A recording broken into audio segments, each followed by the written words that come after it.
fait que 9 mètres de long, mais il a eu droit à toutes les attentions.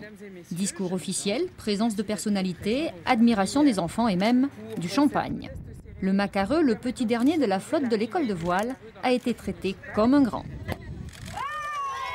Il faut dire qu'il s'est fait désirer. Lorsqu'il a débarqué le 16 août dernier sur le quai du commerce, son arrivée mettait fin à 4 années d'attente pour les moniteurs de l'école de voile.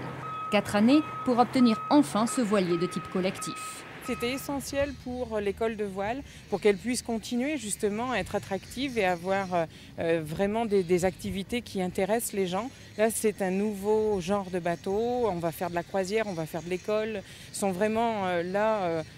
On continue de s'équiper et de le faire pour le mieux et pour que ce que l'on souhaite puisse se réaliser, c'est-à-dire que cette école de voile soit aussi, fasse partie de la vitrine de Saint-Pierre-et-Miquelon à Saint-Pierre, à Miquelon, mais aussi sur l'extérieur.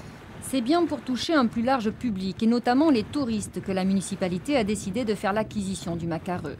Le voilier permet de proposer une nouvelle approche de la mer. Dès l'an prochain, l'école de voile va organiser des mini-croisières pour découvrir la navigation, mais aussi le milieu marin de l'archipel. On avait besoin de diversifier un peu nos activités. Il y avait aussi une demande de l'équipe d'encadrants qui disait bon, on a besoin d'un bateau qui soit un peu plus grand parce que souvent les conditions météorologiques à Saint-Pierre sont dures. Donc faire de l'optimisme quand ça dépasse les 20 nœuds de vent, c'est pas facile.